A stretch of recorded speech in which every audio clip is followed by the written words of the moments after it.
Hello दोस्तों, और सब कैसे हो? मस्त। चलिए, जैसा कि आज हमने लिया है कौन सा टॉपिक, अल्फा तथा हीलियम में अंतर। अल्फा तथा हीलियम में अंतर यानी difference between alpha particle and helium. ठीक। तो आप जानेंगे कि अल्फा तथा हीलियम में क्या अंतर होता है। चलिए देखते हैं। हीलियम जानते हैं आप। हीलियम का सिंबल होता है He और इसका परमाणु क्रमांक 2 होता है और द्रव्यमान संख्या कितना होता है यानी मास नंबर 4। ठीक। मास नंबर कितना? 4। तो अब पहली बात कि अल्फा पार्टिकल क्या होता है उसके बारे में बात कर लेते हैं, उसके बाद अंतर बताते हैं। ठीक। अल्फा पार्टिकल कब बनता है? जब ये हीलियम देख रहे हैं आप, हीलियम से क्या कर देंगे, 2 इलेक्ट्रॉन निकाल देंगे। कितने? हीलियम से 2 इलेक्ट्रॉन निकालने पर क्या बनेगा? अल्फा। अल्फा कण यानी अल्फा बनेगा, अल्फा पार्टिकल बनेगा। किससे? अगर हीलियम से, अब जानते हैं हीलियम का परमाणु क्रमांक 2, तो कितने इलेक्ट्रॉन होते हैं हीलियम में? 2। परमाणु क्रमांक बराबर तो होता है, परमाणु क्रमांक बराबर क्या होता है? प्रोटॉनों की संख्या बराबर इलेक्ट्रॉनों की संख्या। ठीक। तो क्या होगा, जितना परमाणु क्रमांक उतने इलेक्ट्रॉन, यानी हीलियम का परमाणु क्रमांक 2 तो इलेक्ट्रॉन 2। और इसी हीलियम से हम क्या कर देंगे, 2 इलेक्ट्रॉन निकाल देंगे। ठीक। तो क्या बन जाएगा? अल्फा कण बन जाएगा। और जानते हैं कि जब हीलियम हीलियम से 2 इलेक्ट्रॉन निकाल दोगे तो उस पर कित पॉजिटिव आएगा चार्ज या नेगेटिव पॉजिटिव आएगा। जानते हैं जिससे जो निकाला जाता है वो कैसा आता है? पॉजिटिव होता है। और जो लेता है वो कैसा होता है? नेगेटिव। तो इस पर 2 + 2 कर दे, यानी हीलियम क्या हो गया? अब 2 इलेक्ट्रॉन निकाल दिए तो किस रूप में आ गया? हीलियम प्लस आयन के रूप में, हीलियम +2 आयन के रूप में। अब हीलियम पहले कैसा था? हीलियम इस वक्त कैसा है? उदासीन है। इस अवस्था में कैसा था? उदासीन है भाई, न्यूट्रल है। अब क्या हो गया? हीलियम आवेशित हो गया। और भी कैसा आवेशित? धन की रीढ़, धन आवेशित हो गया। अब 2 इलेक्ट्रॉन निकाल दिए तो भाई कैसा हो गया? धन आवेशित। ठीक। तो अब जान के जब अल्फा पार्टिकल क्या है, जब हीलियम से ही 2 इलेक्ट्रॉन निकाल देते हैं तो अल्फा पार्टिकल बनता है। अब दोनों में अंतर देख लेते हैं। हीलियम पहले पता चला कैसा था? उदासीन था भाई। 2 इलेक्ट्रॉन निकाल दिए तो कैसा हो जाएगा? आवेशित। और 2 इलेक्ट्रॉन निकाल दिए मतलब धन आवेशित। ठीक। तो अब पहला ये अंतर क्या हो जाएगा? पहला डिफरेंस क्या हो जाएगा? अल्फा एक धन आवेशित कण है। अल्फा एक धन आवेशित कण है। कैसा है? धन आवेशित कण है। जबकि जबकि हीलियम विद्युत उदासीन कण है।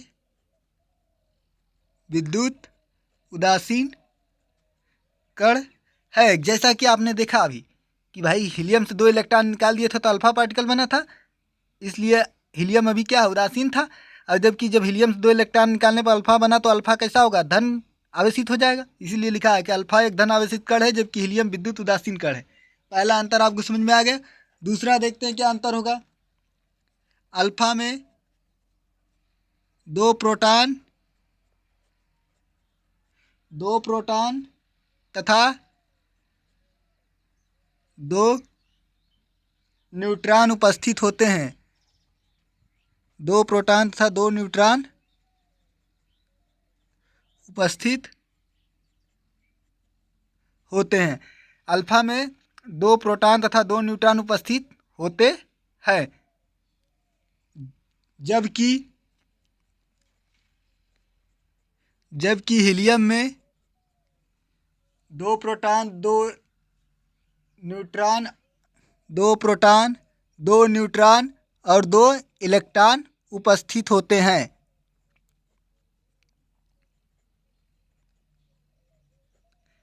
ठीक।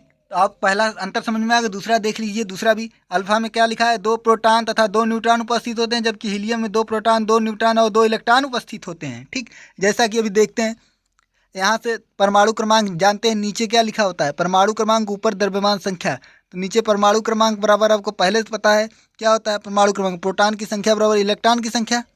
तो इस समय ये हीलियम था, तो हीलियम में अगर परमाणु क्रमांक 2 है तो प्रोटॉन कितने होंगे? 2, इलेक्ट्रॉन 2 होंगे। यानी 2 प्रोटॉन 2 इलेक्ट्रॉन, जैसा कि लिखा है 2 प्रोटॉन 2 इलेक्ट्रॉन। और न्यूट्रॉन कैसे निकालते हैं? जानते हैं ऊपर क्या होता है? Mass number. मास नंबर होता है। मास नंबर बराबर number of proton number of neutron होता है। तो यहाँ से निकाल सकते हैं मास नंबर कितना दिया है? का मान 4। प्रोटॉन कितना है? प्रोटॉन यानी परमाणु क्रमांक जितना है उतना ही प्रोटॉन होता है, जैसा है 2 प्लस न्यूट्रॉन निकालेंगे तो कितना आएगा, 4 में से 2 जाएगा 2। तो वही लिखा है कि हीलियम में क्या है, 2 प्रोटॉन 2 इलेक्ट्रॉन और 2 न्यूट्रॉन उपस्थित है। तो आपको अंतर समझ में आया। जबकि अल्फा में, अल्फा भाई क्या है, जब हीलियम से 2 इलेक्ट्रॉन निकाल देते थे और हीलियम में कितने इलेक्ट्रॉन थे पहले, 2, और जब 2 निकाल दिए तो इलेक्ट्रॉन कितना बचा, 0 भाई। 2 था इलेक्ट्रॉन, 2 आपने क्या कर दिया, निकाल दिया, तो 0 बचा। तो क्या बचा, जब इलेक्ट्रॉन 0 हो गया तो क्या बचेगा, प्रोटॉन और न्यूट्रॉन। इसलिए लिखा है अल्फा में 2 प्रोटॉन तथा 2 न्यूट्रॉन उपस्थित होते हैं। इस तरह आपको दोनों अंतर समझ में आया। बहुत अच्छी तरीके से आपने समझा है, क्योंकि मैंने बहुत अच्छी तरीके से आपको बताया है ये अंतर। ठीक, आप दोनों अंतर समझ में आया होगा। एक नोट में आप नोट में देख सकते हैं क्या होता है। अल्फा जो होता है हीलियम का नाभिक है। अल्फा क्या है, हीलियम का नाभिक है। तो आपको ये भी पता होना चाहिए क्या होता है, अल्फा हीलियम का नाभिक है। ये समझ में आया कि नहीं, नहीं समझ में आया, सोच रहे हैं भाई कैसे हो गया, अल्फा हीलियम का नाभिक कैसे हो गया। तो अभी देखते हैं, आपको बताते हैं क्या होगा। अल्फा हीलियम का नाभिक कैसे, देखें अल्फा में क्या था, आपने अभी देखा कि अल्फा में 2 प्रोटॉन तथा 2 न्यूट्रॉन उपस्थित हैं। ठीक, और हीलियम में 2 प्रोटॉन 2 न्यूट्रॉन 2 इलेक्ट्रॉन उपस्थित है। अल्फा में 2 प्रोटॉन तथा 2 न्यूट्रॉन उपस्थित है। तो देखते हैं कि अल्फा हीलियम कैसे नाभिक होता है। और नाभिक जानते हैं, नाभिक न्यूक्लियस में क्या होते हैं, प्रोटॉन होते हैं प्लस न्यूट्रॉन होते हैं, और बाहर की तरफ इलेक्ट्रॉन होता है, मगर अल्फा में कोई इलेक्ट्रॉन है नहीं। तो भाई नाभिक में प्रोटॉन प्लस न्यूट्रॉन होते हैं, जैसा कि है अल्फा में क्या है, 2 प्रोटॉन तथा 2 न्यूट्रॉन। यानी अल्फा क्या हो गया, हीलियम का नाभिक हो गया, क्योंकि अल्फा में क्या है, प्रोटॉन और न्यूट्रॉन, और नाभिक में क्या प्रेजेंट होते हैं, प्रोटॉन प्लस न्यूट्रॉन। इस तरह आपको ये अंतर समझ में आया होगा। ठीक, उम्मीद है आपको वीडियो बहुत पसंद आई होगी। वीडियो पसंद आए तो वीडियो को जितना हो सके शेयर करिए, लाइक करिए, जिससे मैं आपके लिए और अच्छे अच्छे वीडियो बनाता रहूँगा। वीडियो देखने के लिए धन्यवाद।